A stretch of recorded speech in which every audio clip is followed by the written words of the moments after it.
Hi, I'm Alex, and this is Game Audio Lookout, a series on how music and sound design in games work. In this episode, we'll have a look on how the music in the 2D platformer Celeste propels the gameplay momentum forward by clever decisions regarding music and the placement in the game. On the surface, Celeste is a brutally hard 2D platforming game about climbing the imaginary Celeste Mountain, but it is much more than that. It narrates a compelling story of main character Madeline fighting with a demon doppelgänger. Gameplay-wise, super tricky levels combined with tight controls let you fail and retry over and over again.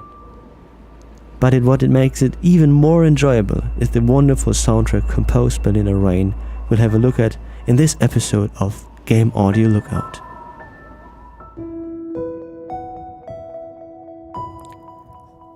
This is the first part of the Celeste soundtrack. It is a very calming piece we hear in the beginning. But as you keep exploring the prologue chapter of the game, you face a threat. You have to cross small stone platforms which rapidly keep disappearing while walking on them. There you are shown your main mechanic, the dash, to overcome this obstacle. Now have a listen how the music changes once Madeline is in danger.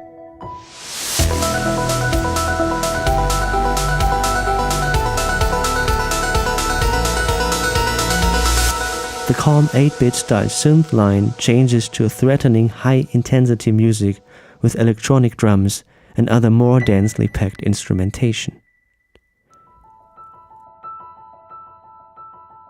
There's a whole lot of great music we could look at in this episode. For example, there's a wonderful Forsaken City chapter, which was the first thing Lena made for Celeste.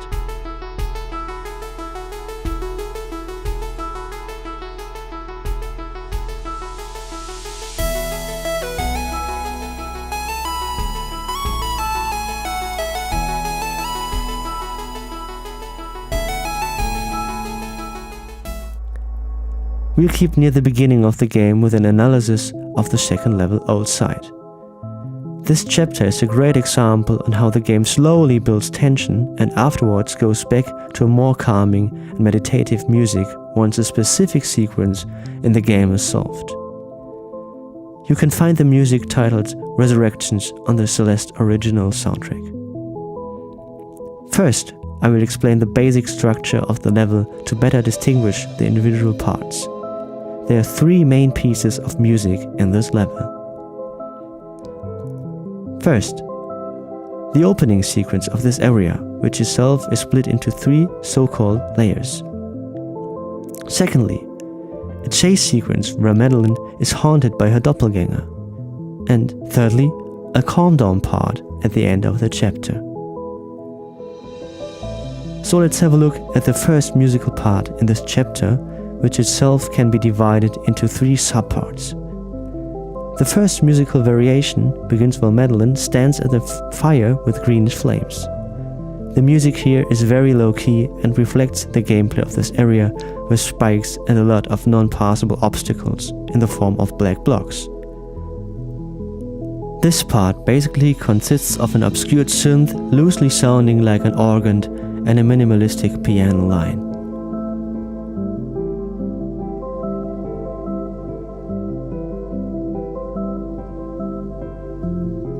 When reaching a mirror as a key point in this chapter, the non-passable obstacles turn into colored space-like looking moving blocks Madeline now can get through with her dash mechanic. An additional trip-hop drum layer with a moving synth bass line is added in this variation to increase the intensity of the track.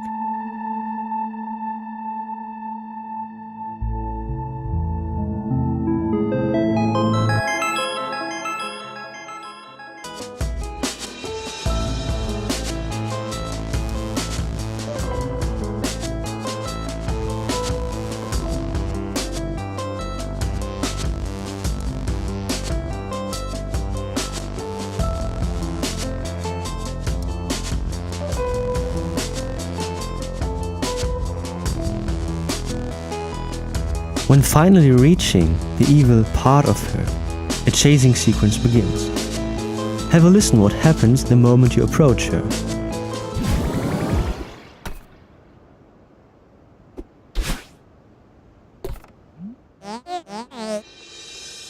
The music turns silent before the encounter to increase tension. Then this eerie theme variation of the level's music plays out under the dialogue of Madeline and her doppelgänger. A very high intensity variation of the music with a faster bass line, acoustic drums and piano chords plays out now. This choice of music greatly increases the tension of this last part of the chapter with an escape sequence from the level's boss.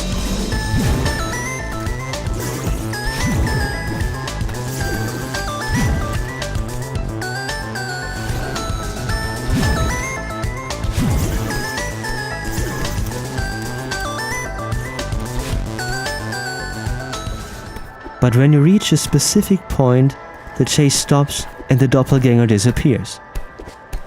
The high-energy music still keeps playing, but it sounds more and more distant, until finally disappearing once the player reaches a payphone, marking the end of Chapter 2. As great as this example is for showing how music can improve gameplay, it is also very interesting to know how the team achieved this result. First off, Lena joined the project in a very early stage, where only a small part was already done, as she mentioned in interviews.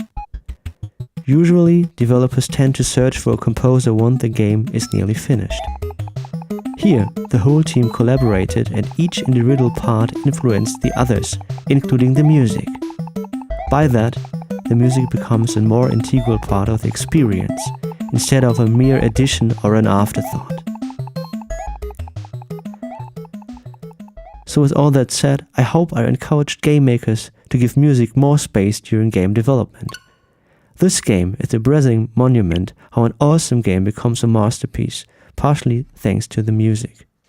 In my opinion, this is due to the fact that the basic structure of the gameplay is perfectly mirrored by the music created for an individual play sequence. To sum up, the structure the music follows in conjunction with the level design is this. 1. Calming music at the beginning. 2nd. Build up through musical layers coming in, fitting the gameplay perfectly. 3rd. The peak of the chapter's theme in a boss chase sequence with a very high intensity in gameplay and music alike. And lastly, the calm down once the boss chase sequence is completed, reflecting that relief when a stressful period of time is over. This setup will occur later in the game too, and the music again reflects this design philosophy in a perfectly fitting way. Thanks so much for watching. If you enjoyed this episode, please give the video a like on YouTube, leave a comment and be sure to hit that subscribe button. Your support will make future episodes of this show possible. Is there anything I should discuss in the future? Please let me know in the comments.